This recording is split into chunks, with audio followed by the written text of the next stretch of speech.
也擅长社交。对，漂亮，漂亮！哎呦，阿加萨的额头什么时候开的？注意看，少林武僧总教头勇闯国际擂台，一记暴力飞膝，居然击碎了印度高手的头盖骨。老外当场跪在少林武僧面前，大喊：“好汉饶命！”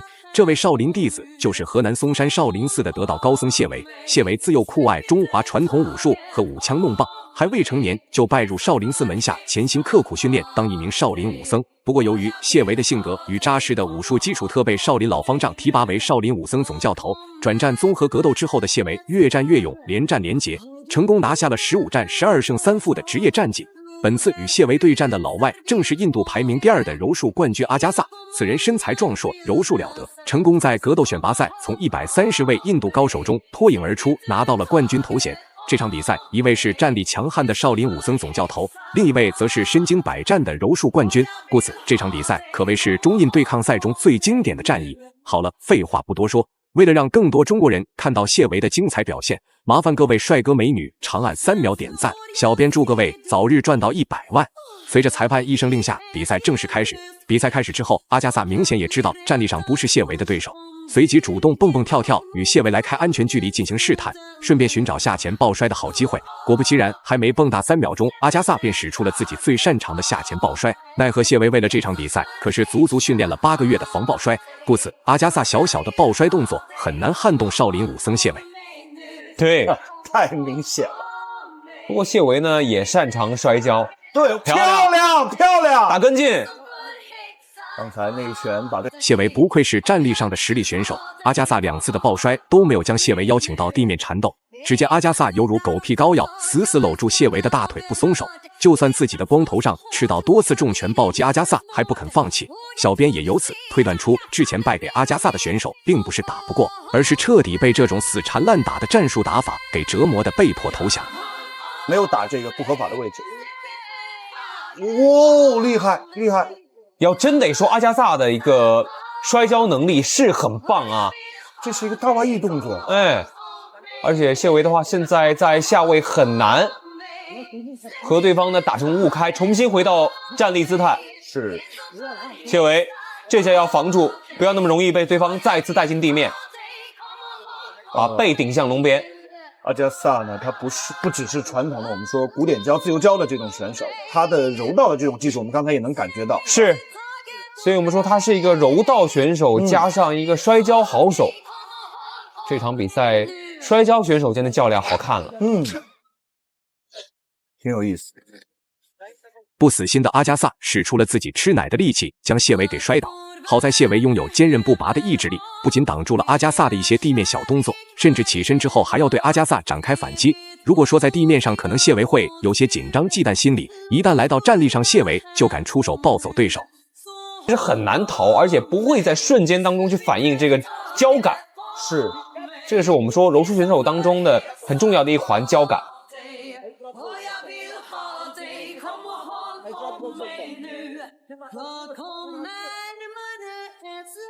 场边也在提醒谢维尽量先把阿加萨的手给打开，把胳膊打开，打开之后的话，把腿呢先沉下来以后，再跟对方去角力。Action！ 阿加萨瞬间的一个重心下沉，再次放力，谢维坐在阿加萨身上，哇，再转过来。刚才的这下逃的动作非常高级，没错，漂亮。比赛进行到现在，谢维打出了好多次的精准打击，为自己扩大比分优势，并且为了拿下胜利，谢维还在持续的逼近内围实施压制。反观阿加萨这家伙，也不知道是不是魔怔了，还是对自己特别自信，来回游走的同时，眼神还盯着谢维的下盘，只要机会合适，便会频繁施展下前抱摔。但是阿加萨呢，在过去的1分半钟的时间，可以说耗费了很多的体能啊，打得也很辛苦。没想到他觉得自己很能摔了，碰到一个对手防摔这么厉害。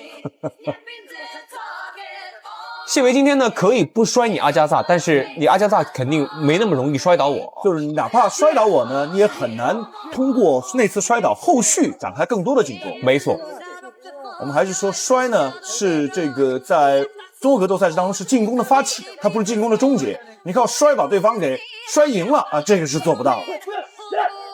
此时阿加萨可算是颜面尽失，自己在战力上不是谢维的对手可以理解，但是怎么来到地面之后还会被谢维暴走针对，这要传出去还以为自己的柔术冠军是买来的。随即阿加萨开始改变战术打法，迅速起身跟谢维打距离拉扯，绝对不能让中国选手把自己当软柿子捏。优势，根据你这个优势做出我的比赛策略。谢维这场比赛赛前肯定是从一个摔跤手的角度来思考这个比赛，他的对手可能会怎么打。是，必须要说前面的这个4分多钟时间是非常高水平、非常绚烂的4分多钟，没错，两个人都有很好的表现，两个人有着很出色的交感，而且呢，在比赛当中也运用的相当成熟。先拿腋下，先拿腋下，不要急。30秒钟的时间，谢维一边的腋下呢被阿加萨给抄起，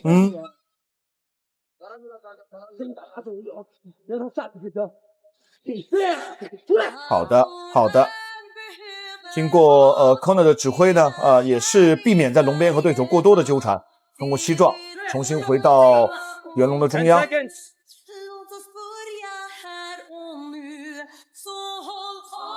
接下来的下一回合，谢维可以考虑。比赛来到第2回合，谢维不愧拥有少林武僧总教头称号，来回快速的移动步伐给阿加萨带来了许多对峙压力。被逼无奈的阿加萨只好打出组合拳跟谢维正面硬刚。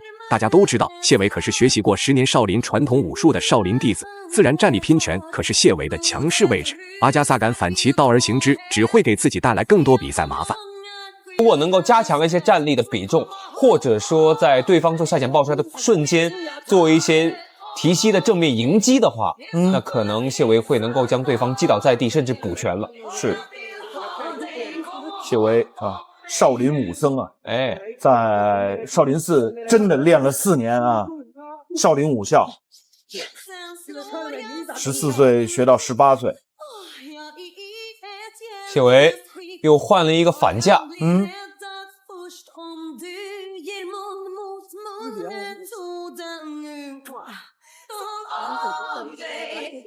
不错，转身后蹬。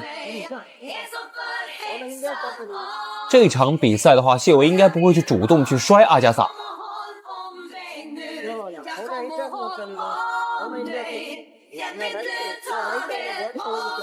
第2回合还剩下3分钟的时间，3分钟的时间，这个回合阿加萨，漂亮！阿加萨减少了自己下潜抱摔的尝试。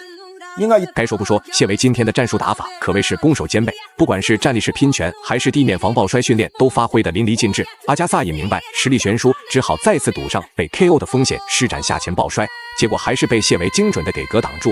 如果比赛还是这么持续发展下去，不用谢维出手，阿加萨便会将自己的体力给消耗殆尽。也关注着对方的动态。这场比赛，谢维的备战肯定是和梁辉一起完成的，因为他的这个对手和梁辉的身形来看有点相像，啊。梁辉只要多做一些主动的抱摔去试探谢维，其实日复一日这么训练下来的话，对他打这场比赛是很有帮助的。当然，就是梁辉的这个体重级别呢，比对面要轻一个级别啊。是，梁辉是草量级下一个级别，梁辉应该是63、64啊，阿加萨呢差不多67。还有2分钟的时间，这一回合来看的话，谢维还没有在拳头上面占到多少便宜。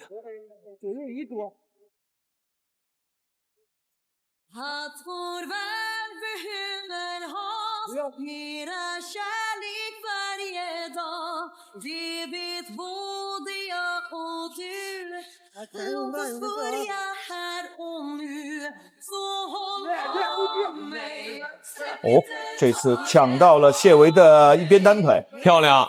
这回是把谢维带进地面了，但是重新起身，谢维那下的反应也非常的迅速。阿加萨呢是抢到谢维的一边腿，接下来他可能要沉低重心把谢维。从比赛开始到现在已经过去了将近10分钟，阿加萨做出了一次又一次的下潜抱摔都没能得逞，这下可把阿加萨气得不轻，直接将谢维顶在擂台边缘疯狂挤压。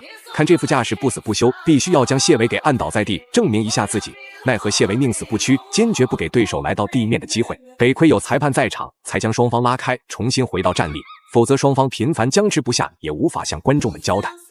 我们说这当权也好啊，没错。阿加萨呢，可以说他的战术目的很明确，当然也可以说他比赛当中的一些计划太单一。是啊，终于等到台裁的介入，30秒。谢维争取打出几拳，有说服力的进攻，这下的话能够让第2回合把裁判判给自己啊。虽然说我们是按照整场比赛来裁定的，但是一些关键的场次和回合还是会被裁判所记住。是，漂亮漂亮啊！提膝漂亮，对面闪的也精彩。哎，我感觉阿加萨是要做下潜抱摔。阿加萨的额头什么时候开的？开了一道好大的空。最后公布比赛结果，谢维实至名归，赢下了比赛最终胜利。大家认为谢维本场比赛表现如何呢？欢迎在评论区留言讨论，我们下期再见。